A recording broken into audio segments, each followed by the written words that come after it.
केन उपनिषद आणि केन उपनिषदातला असणारा तिसरा मंत्र जो आहे, तिसरा मंत्र कालच्या पाठाला आपण त्या ठिकाणी पूर्ण केला. तिसऱ्या मंत्राच्या द्वारे काय सांगितलं? यस्यामतं तस्य मतं मतं यस्य न वेदतः अविज्ञातं विजानतां विज्ञात न विजानतां. की अशा प्रकारे काय ते जे ब्रह्मतत्व आहे जाणणाऱ्यांसाठी न जाणणाऱ्या आणि न जाणणाऱ्यांसाठी जाणणारे असं ते ब्रह्मतत्व आहे. कारण का? कारण अन्य वस्तूप्रमाणे दृश्य नसल्यामुळे ते विषय रूपाने जाणले जाऊ शकत नाही. ब्रह्म जे आहे ते ब्रह्म विषय रूपाने जाणलं जाऊ शकत नाही. हे अत्यंत महत्त्वाचा मुद्दा. ते विषयी ते जाणणारं आहे. प्रतिबोध विदितम. आता जो येईल मंत्र, चौथ्या मंत्राचं जे आता सुरुवात होणार आहे तर त्याचा मूळ मुद्दा असतोय काय? प्रतिबोध विदितम मतम. प्रत्येक आपल्याला ज्या ज्या गोष्टीचा वस्तूचा जो बोध आपल्याला या ठिकाणी होत असतो तो बोध कशामुळे होतो? प्रत्येक वस्तूचा, कुठलीही वस्तू असतो, आपल्या कळत न कळत प्रत्येक गोष्टीचा पाहिल्याबरोबर कुठेतरी बाबा मी इथे पाहिलं होतं, मी तिथे पाहिलं होतं, मी अमुक केलं होतं, मी तिथं हे झालं होतं, हे इथं असं दिसलं. हे जो प्रत्येक वस्तूचा बोध होण्याच्या मागे जे अपेक्षित सत्ता, अपेक्षित जे चैतन्य आहे ते चैतन्य म्हणजेच ब्रह्मभाव. म्हणून तो काय? जोपर्यंत तो चैतन्य ज्या ठिकाणी बुद्धीच्या मागे, बुद्धी ज्यावेळेस कार्य करते त्यावेळेस बुद्धीला ते प्रेरणा देण्याकरिता म्हणजे चैतन्य शक्ती अपेक्षित आहे. ती चैतन्य शक्ती म्हणजेच ब्रह्म. म्हणून त्या पहिल्यांदा सुरुवात केली तिथे काय? श्रोतस्य श्रोत्रम. त्याच्या अनुषंगाने करत करत करत इथपर्यंत आणून सोडलं त्यांना की तो विषय न होता. म्हणून प्रतिबोध विदितम मतम अमृतत्वम ही विंदते. या ठिकाणी असणारा चौथा जो मंत्र आहे, चौथ्या मंत्राची व्याख्या या ठिकाणी करायची झाली तर मंत्र काय म्हणतोय? चौथ्या मंत्राच्या द्वारे या ठिकाणी असं म्हणतात, प्रतिबोध विदितम मतम अमृतत्वम हि विंदते आत्मना विंदते वीर्यं विद्यया विंदते अमृतम. की अशा प्रकारे काय? प्रत्येक बोध, प्रत्येक सूक्ष्म अनेक वस्तूंचा आपण फक्त पाहत असतो, पण ज्यावेळेस आपण पाहत जात असतो त्यावेळेस आपल्या या दृष्टीपटलावर अनेक प्रकारचे हजारो वस्तू रस्त्याने जाताना बोधित होत असतात.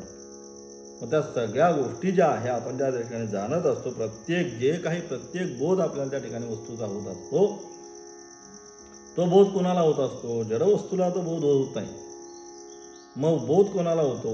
प्रत्येक वस्तूचा तो बोध जो होत असतो तोच बोध बुद्धीच्या प्रतीतीमध्ये, ज्याच आपली बुद्धी एखादी गोष्ट पाहते आणि तर्क लावते, हे हो ही गोष्ट मी तिथे पाहिली होती, तुम्हाला मी कधीतरी पाहिलं होतं. हे जी गोष्ट आहे हजारो माणसामध्ये किंवा 100-200 माणसामध्ये कुठेतरी तो कार्यक्रमामध्ये भेटलेला असतो, फक्त नाव सांगून पुढे गेलेला असतो. परंतु पुन्हा एखाद्या वर्षी, दुसऱ्या वर्षी किंवा दुसऱ्या कार्यक्रमामध्ये त्याला पाहिल्यानंतर आपण काय म्हणतो? हो मी तुम्हाला पाहिलं होतं, मी तुम्हाला या ठिकाणी पाहिलं होतं. हा जो बोध आहे हे जे ग्रहण करून ठेवण्याची जी ताकद, जे सामर्थ्य त्या ठिकाणी आहे बुद्धीमध्ये, हे कोणाचं आहे? ते ब्रह्मतत्वाचं. म्हणून अशा प्रत्येक बोधामध्ये, प्रत्येक बोध बुद्धीच्या प्रत्येक प्रतीतीमध्ये बुद्धीद्वारा ज्ञात प्राप्त होणाऱ्या प्रत्येक विषयांच्या मागे जेवढे विषय म्हणून बुद्धी ग्रहण करते, असंख्य विषय, बुद्धीच्या मागे एक विषय का अनेक विषय, सकाळी उठल्यापासून तर रात्री झोपेपर्यंत प्रत्येकाचा असणारा व्यवहार, संसार, त्या संसाराच्या अनुषंगाने हे सगळं लक्षात ठेवायचं आहे. काल काय केलं, त्याच्या मागे काय केलं, वर्षापूर्वी काय केलं, त्याच्या आधी काय केलं, हे सगळं जे आहे हे सगळं धारणा ती करून ठेवायची, ते प्रिझर्व करून ठेवायचं. त्या ठिकाणी ती धारणा करून ठेवायची. म्हणजे सगळं जर प्रिझर्व धारणा करून ठेवायचे असेल, असं मोबाईलमध्ये मेमरी कार्ड टाकल्यानंतर सगळं ते जरी धारण करत असलं, तिथं बॅटरी नसेल तर तसं काही होणार नाही, ते धारणच करू शकणार नाही. त्याच्यामध्ये काय बॅटरी आहे, बॅटरीच्या अनुषंगाने ती मेमरी असेल, ते सिम कार्ड असेल, ते काय ते ऑपरेट होते, ते ऑपरेट होण्याच्या मागचं कारण काय, त्या ठिकाणी असणारी विद्युत बॅटरी जी आहे ही तिथं त्यांना असणार त्यातला ऊर्जेचा प्रवाह त्यांना त्या ठिकाणी ग्रहण करण्यासाठी अथवा जे काही तिथे ठेवलेलं आहे ते पुन्हा दाखवण्यासाठी जसा शक्ती देतो, त्याचप्रमाणे प्रत्येकात्मरूपाने जाणले जाते तेच ब्रह्म. म्हणजे प्रत्येक विषयाचं जे ज्ञान आपल्याला होतं, एक विषय अनेक विषयांचं जे ज्ञान होत असतं ते प्रत्येक विषयामागे प्रत्येकात्मरूपाने जे जाणले जाते तेच ब्रह्म.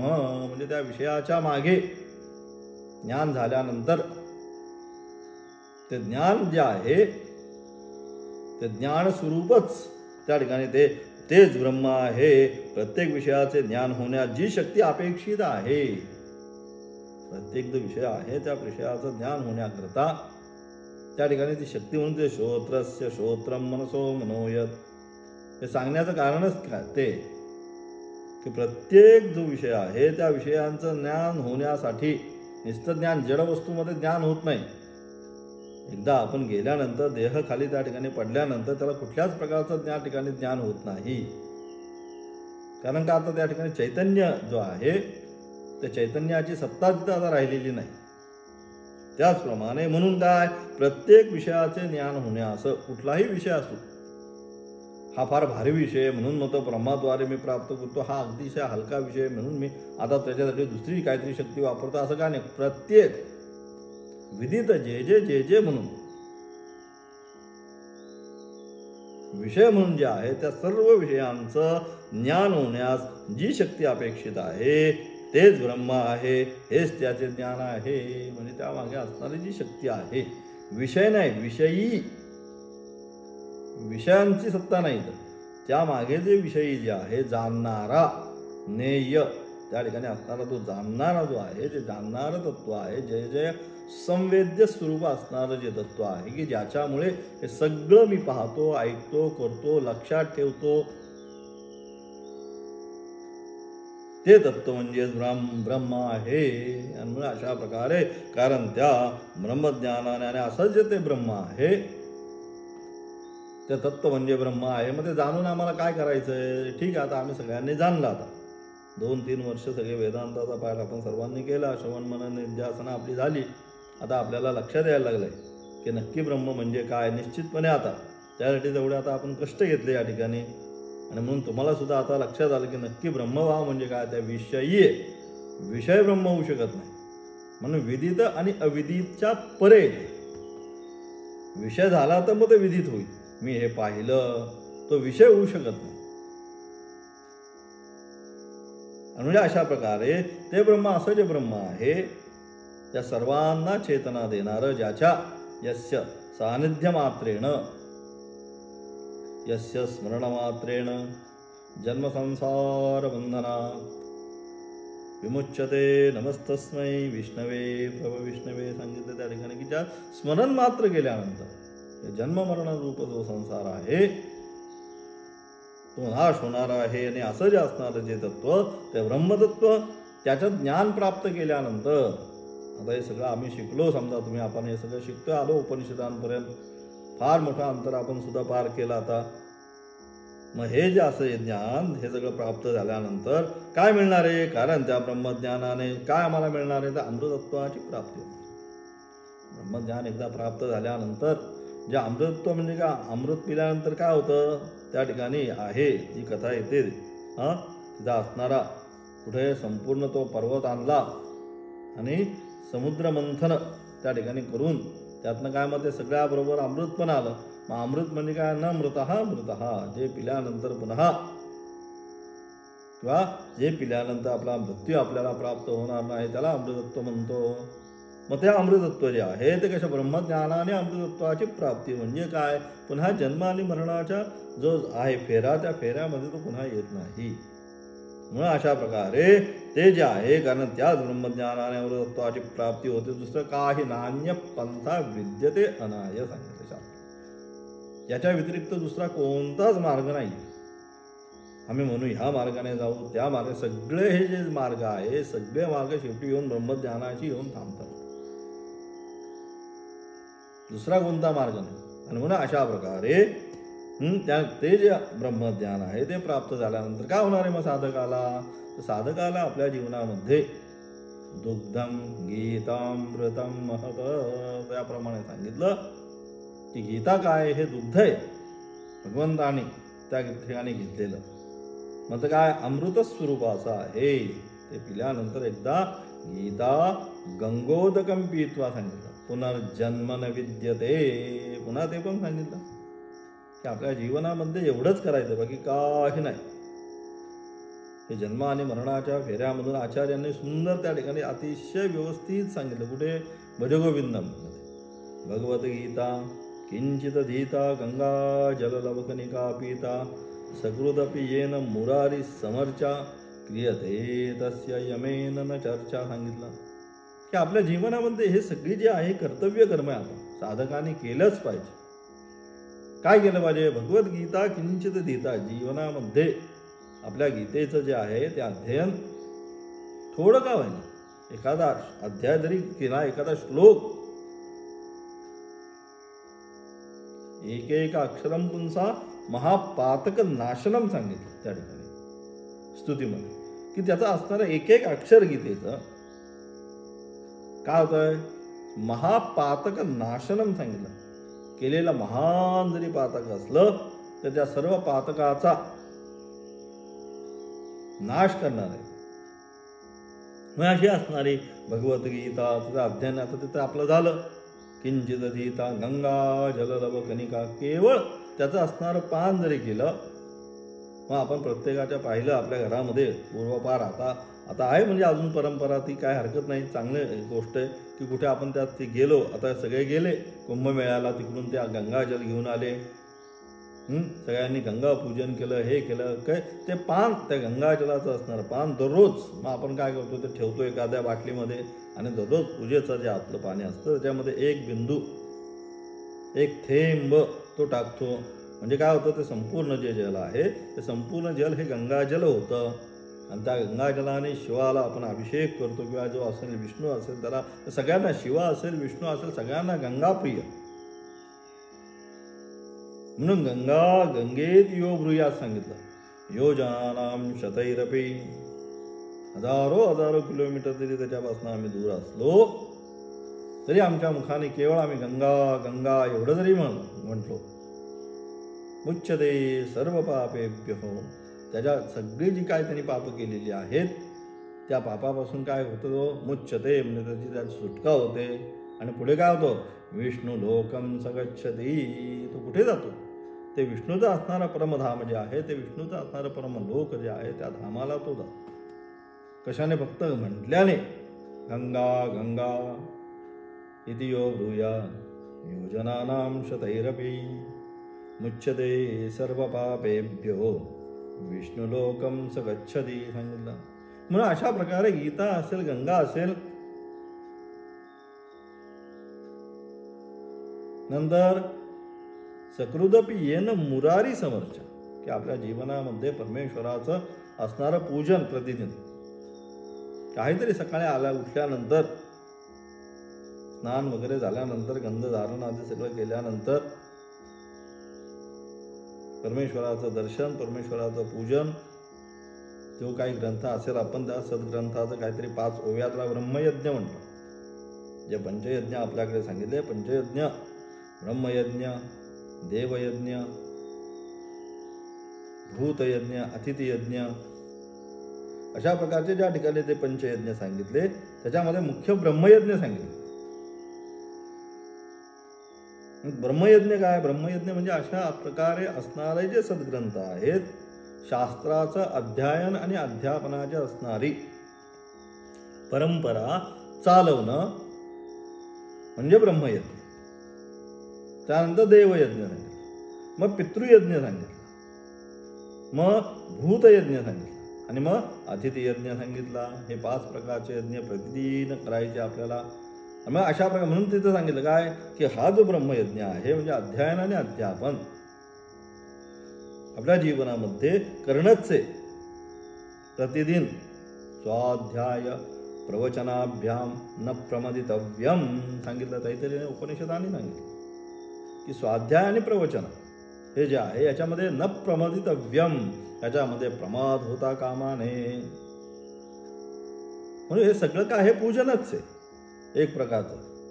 सद्ग्रंथांचं, ऋषी परंपरेचं त्याचं अध्ययन करतो म्हणजे काय, त्या परंपरेचं पूजन करतो. परंपरेचं पूजन आपण करतो. व्यक्तिपूजन आपल्याकडे नाही, परंपरेचं पूजन आहे आपल्याकडे. आणि परंपरेचं पूजन करतो म्हणून आतापर्यंत ती परंपरा अबाधित नारायणापासून आरंभ होऊन पद्मं वसिष्ठं शक्तींच तत्त पराशरांच करत करत करत आत्तापर्यंत अस्मदाचार्यपर्यंतां वंदे गुरुपरंपराम, आत्तापर्यंत अबाधित अशी. मग व्यक्तिपरम आमच्याकडे पूजन नाही. मग पूजन कोणाचं, परंपरेचं.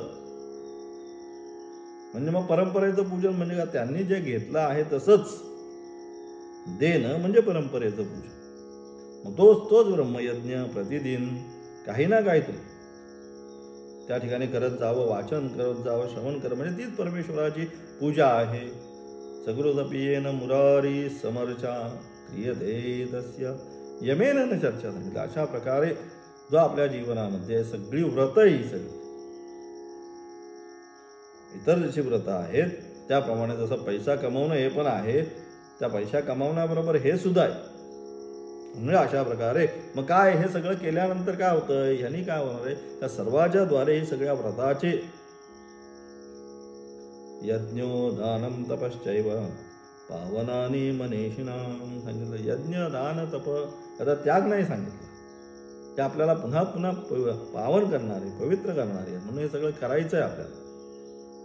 त्याच्यामध्ये कुठल्याही प्रकारचा प्रमाद होता कामा नये. आणि म्हणून अशा प्रकारे या सगळ्याची फलप्राप्ती काय आहे, या सगळ्याची फलप्राप्ती म्हणजे ब्रह्मज्ञान प्राप्ती. त्याकरिता कशा करता, तर मोक्षार्थम हे सगळं जे काय करायचं. आणि म्हणून कारण त्याच ब्रह्मज्ञानाने अमृतत्वाची प्राप्ती होणार आहे. अमृतत्व आपल्याला आपल्यामधूनच प्राप्त होते. आणि मग अमृतत्व कुठून प्राप्त होतं, अमृतत्व प्राप्त करण्यासाठी बाहेर जायचं नाहीये. जसा त्या ठिकाणी असणारा तो कस्तुरी मृग जो आहे, कस्तुरी मृगाचा जो त्याच्या नाभीमध्ये असणारी ती जी कस्तुरी आहे, तिचा सुगंध सुटल्यानंतर त्याला काय वाटतं, तो सुगंध कुठून येतो म्हणजे सुगंधाच्या अनुषंगाने तो जसा धावत राहतो. पण तो धावत किती राहिला तरी सुगंध कुठे, सुगंध त्याच्या जवळच आहे, सुगंध दुसरीकडे कुठे बाहेर नाही. तसं या ठिकाणी अमृतत्व किंवा ब्रह्मज्ञान किंवा अमृतत्वाची जी प्राप्ती आहे, ते अमृतत्व कुठून प्राप्त होणार आहे, ते अमृतत्व प्राप्त करण्यासाठी कुठे बाहेर जायचं नाहीये. इकडे जाऊन मी ते अमृतत्व घेऊन येतो, तिकडे जाऊन मी अमृतत्व, कुठेही जायचं नाहीये. अंतस्थ आत्मा अजम्न दृष्ट्वा, या ठिकाणी अंतस्थ आत्मा जो आहे त्याला पाहिल्यानंतरच ते जे अमृतत्व आहे त्या अमृतत्वाची प्राप्ती होणार आहे. आणि म्हणून अशा प्रकारे म्हणजे तो विषयी आहे, विषय सोडून विषयी ज्यावेळेस आपण जाणू, म्हणून सांगितलं विषय तो त्यांचा झाला नारायण. विषय आणि विषयी हा जो भेद आहे तेच द्वैत आहे आमच्यामध्ये. अत्यंत सूक्ष्म विचार आहे. विषय आणि विषयी यांच्यामधला जो भेद आहे, हा भेदच आम्हाला दुःखाचं कारण. तो विषय एकदा म्हटलं की तो विषय प्राप्त न झाला की दुःख. छानपैकी मला गुलाबजाम आवडतात, परंतु आता काय करू, टेबलवर तर सुंदरपैकी ठेवलेले आहेत, गुलाबजाम ठेवलंय, सगळं ठेवलंय, परंतु काय आता मला शुगर आहे, मी खाऊ शकत नाही. दुःख का, त्याच्यामध्ये विषय पाहिजे. म्हणून संतांनी काय केलं, विषय तो त्यांचा झाला सगळीकडं, एकच परमात्मा सगळीकडे त्यांनी पाहिला. आणि सगळीकडे एकच परमात्मा ज्यावेळेस पाहिला त्यावेळेस काय झालं, विषय आणि विषयी हा जो भेद आहे की जो दुःखाला कारण आहे. मग गुलाबजाम खातो म्हटल्यानंतर त्याला ज्यावेळेस विषय केला आणि मग मला जेव्हा शुगर झाली त्यावेळेस माझ्या मनाला दुःख झालं की आता मी हे खाऊ शकत नाही, विषयाचा उपभोग घेऊ शकत नाही. हे जे द्वैत आहे, मग विषयच विषयी स्वरूपाने झाला तर म्हणून सांगितलं मग विषय तो त्यांचा झाला नारायण. सर्वत्र विषयांचं दर्शनच नाही साधूंना, संतांना कुठल्याच प्रकारच्या विषयाचं त्या ठिकाणी त्यांना दर्शन नाही. मग काय, सर्वत्र वासुदेव सर्वम, जे काही पाहत आहेत ते सगळं वासुदेव स्वरूपानेच. अंतर्बहिष्ठ तत्सर्वम व्याप्यम नारायण स्थित. आत बाहेर सर्वकडे जिकडे पाहतात तिकडे, प्रल्हादाला ज्याप्रमाणे जिकडे पाहिल तिकडे काय नारायण नारायण, सर्वत्र नारायणच आहे. अधश्च नारायण उर्ध्वश्च नारायण उपनिषदामध्ये सांगितलं ते सगळं. आत बाहेर खाली वर सगळं सगळं अंतर्बहिष्ठ तत्सर्वम सांगितलं. त्या नारायणाच्या व्यतिरिक्त काही नाही. म्हणजेच काय, विषय आणि विषयी हा जो भेद आहे, भेदाचं जे ज्ञान आहे, द्वैताद्वै भयम भवती सांगितलं शास्त्राने. भय कधी निर्माण होतो, तो माझ्यापासून भिन्न आहे हे गोष्टीचं ज्यावेळेस मनाला जाणं होते त्यावेळेसच भय होतं. जिथं सगळं एकच आहे, अवघा रंग एकच होतोय, तिथं भय ही कन्सेप्टच नाही राहणार. कोणाला कशापासून भीती होणार. आणि म्हणून अशा प्रकारे मग ते अमृतत्व जे प्राप्त करायचं आहे, ते अमृतत्व प्राप्त करण्यासाठी जसं तो कस्तुरी जो मृग आहे, त्या कस्तुरी मृगाला काय तो सुवास जसं प्राप्त करण्यासाठी बाहेर कुठंच जायचं नाही, त्याच्या जवळच आहे. तसं सच्चिदानंद स्वरूप असणारं जे आत्मतत्व आहे त्याचंच त्या ठिकाणी, म्हणून ते याज्ञवल्क्य आणि मैत्रीचा असणारा संवाद जो आहे तो संवाद हाच आहे, दुसरं काही नाही. आत्मनस्तु कामाय सर्वं प्रियं भवति. आत्मावारे द्रष्टव्य श्रोतव्य मंतव्य निध्यासितव्यो मैत्रेयी. उपदेश देतात मैत्री की हे सगळं जे काय मला प्रिय वाटतंय, कशामुळे प्रिय वाटतंय, नभावै जाया, सुंदर अगदी प्रकरण आहे ते. जायायै कामाय जाया प्रिया भवति आत्मनस्तु कामाय जाया प्रिया भवति नवारे वित्तस्य कामाय वित्तं प्रियं भवति आत्मनस्तु कामाय वित्तं प्रियं भवति नवारे पुत्राणां कामाय पुत्राः प्रिया भवन्ति आत्मनस्तु कामाय पुत्राः प्रिया भवन्ति. अशा प्रकारे का प्रिय, आत्मनस्तु कामाय म्हणून शेवटी याज्ञवल्क्याने उत्तर दिले. हेच ते आत्मनस्तु कामाय सर्वं प्रियं भवति मैत्रेयी. हे मैत्रेयी, त्यामुळे मला ती वस्तू प्राप्त झाल्यानंतर इथं मला बरं वाटतं. तो गुलाबजाम खाल्ल्यानंतर मला बरं वाटतं, चला बरं झालं एक तरी खायला मिळाला. जरी डॉक्टर म्हटले होते. कोणाला बरं वाटलंय, गुलाबजामाला, मग मला बरं वाटलं. आत्मनस्तु काम सर्वं प्रियं भवति, त्याच्यामुळे मला आनंद होतो. मला आनंद होतो म्हणजे तो त्या ठिकाणी असणार जे चैतन्य तत्व आहे, आत्मतत्व आहे. आनंद हा त्याचा स्वभावच आहे. सच्चिदानंद स्वरूप. आणि अशा प्रकारचं ते जे अमृतत्व आहे ते प्राप्त करण्यासाठी कस्तुरी मृगाला ज्याप्रमाणे तो सुवास प्राप्त करण्यासाठी इतरत्र कुठेही जायची गरज नाही, एकाच ठिकाणी. म्हणून सगळे संतांनी तेच सांगितलं, आचार्यांनी तेच सांगितलं, ठाईचं बसून करा एक चित्त. एका ठिकाणीच बसा, बाकी काही करायची गरज नाही. एकांते सुखमाप्स्यताम. एकांतवास म्हणून सांगितलं. का सांगितला एकांतवास? एकांतवासामुळे त्या ठिकाणी गेल्यानंतर जोपर्यंत आपण फिरतोय पळतोय तोपर्यंत चिंतन करण्याला वेळ नाही. एकांतवासा मध्ये गेल्यानंतर काय, हा जो अनुभव आहे कुठला अमृतत्व जे आहे, जे आम्ही इकडे तिकडे सगळीकडे फिरत फिरत प्राप्त करण्याचा प्रयत्न करतोय, ते लक्षात येतं का ते बाहेर नाही, ते इथेच आहे. त्याला प्राप्त करण्यासाठी बाकी काही करायचं नाही. म्हणून सातत्याने आत्तापर्यंत तेच सांगत आलो. काय साधना करायची, वेदांत शास्त्र शिकल्यानंतर ब्रह्मज्ञान प्राप्ती करता जे काही करत आहोत ते सगळं बंद करून बसायचं, ही साधना करायची. शास्त्रच म्हणतं, यस्य आत्मगतिरेव स्यात् आत्मतृप्तश्च मानवः आत्मनैव च संतुष्टः तस्य कार्यं न विद्यते म्हणतं. त्यासाठी दुसरं काही काम आता नाही. म्हणून त्याने एकांतवासामध्ये जाऊन केवळ काय आत्मचिंता करणे आणि म्हणजे अशा प्रकारे ते जे अमृतत्व जे आहे ते अमृतत्व प्राप्त करण्यासाठी कुठेही बाहेर जाण्याची गरज नाही. अमृतत्व त्याला आपल्यामध्येच प्राप्त होते.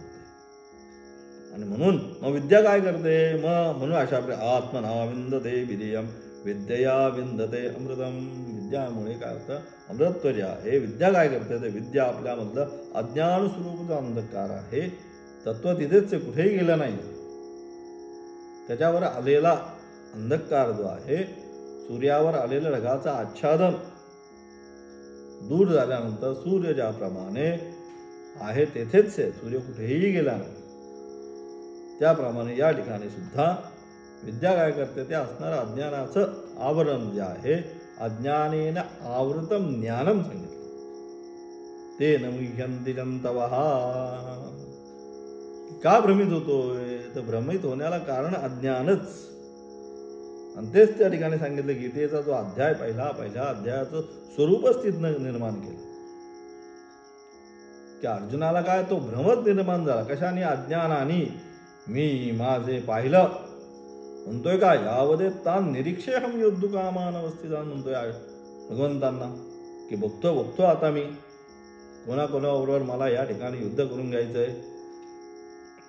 आणि अशा प्रकारे युद्धाचा असणारा आवेश, आणि त्या आवेशाने आल्यानंतर म्हणतो सेनयोर वयोर मध्ये रथम स्थापयमेच्युत. अगदी तावात म्हणतोय भगवंताला, चला चला या दोन्ही सेनेच्या मध्यभागी आपला रथ घेऊन चला आणि तिथं उभा करा. यावदेत तान निरीक्षेहम योद्धुकामान अवस्थितान. बघून घेतो मी कोणाकोणाबरोबर मला युद्ध करायचंय. म्हणजे काय, युद्धालाच आलाय आणि आवेशाने आलाय म्हणून म्हणतोय दोन्ही सेनेच्या मध्यभागी करा. बघतो मी आता कोण कोण आहे, त्यांच्याकडे कोण कोण आहे आपल्याकडे, आणि मग मी ठरवतो कोणाशी युद्ध करायचं. आणि अशा प्रकारे ज्यावेळी भगवंत त्यांनी रथमध्ये उभं केला आणि काय सगळंच पाहिलं, कोण दुसरं कोणी नाही कळलं, माझेच आचार्य पितर पुत्रां तदैव च पितामहां मातुला शुश्रा पौत्रां शाला संबंधी नस्तथा. हे सगळं पाहिल्यानंतर म्हणतोय एतान हंतुमिच्छामि घ्नतोऽपि मधुसूदन. हे भगवंता, अरे हे सगळे कोण आहेत, हे सगळे आपलेच आहेत, म्हणून मी त्यांना आता मारू शकत नाही. माझी इच्छा नाही त्यांना. मला त्यांनी मारलं तरी चालेल, पण मला त्यांना मारण्याची इच्छा नाही. हाच भ्रम, हेच अज्ञान. हे कधी निर्माण झालं, मी आणि माझं. युद्धाला आलेला अर्जुन मी आणि माझं,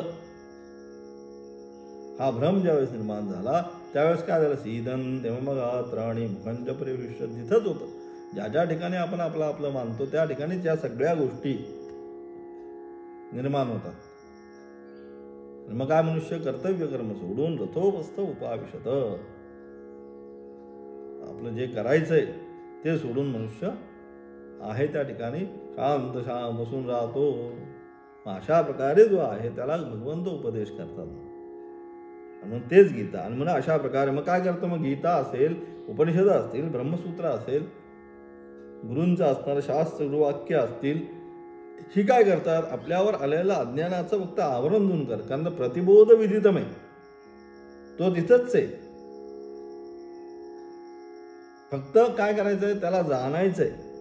ज्या अनुषंगाने जाणतो त्या अनुषंगाने न जाणता जीवभावाने जे जाणतोय आत्ता, तो जीवभाव सोडून त्या आत्मतत्व आहे नामरूपाच्या हे असणारं पलीकडे ज्या आत्मतत्व आहे त्या आत्मतत्व त्या ठिकाणी जाणतं. ते जाणण्याकरता काय सांगितलं, विद्यया अमृतम अश्नुते. विद्येच्या द्वारे विद्या जी आहे, विद्या प्राप्त झाल्यानंतर ते अमृतत्व जे आहे त्या अमृतत्व जीवनामध्ये तो प्राप्त करतो. अशा प्रकारे चौथ्या जो मंत्र आहे त्या मंत्राचा अर्थ या ठिकाणी प्रतिबोध विदितम मदम अमृतत्वम हि विंदते आत्मना विंदते वीर्यम विद्यया विंदते अमृतम. अशा प्रकारे त्याचा असणारा अर्थ या ठिकाणी सांगून त्याचा असणारा भाष्य सोमवारच्या पाठामध्ये पाहणार आहोत. उद्या पाठ होणार नाही, उद्या रविवार आहे ना, उद्या रविवार असल्यामुळे पाठ नाही होणार उद्याच्या दिवस. सोमवारपासनं चौथ्या मंत्राचं असणारं भाष्य आरंभ होईल. ओम तत्सत.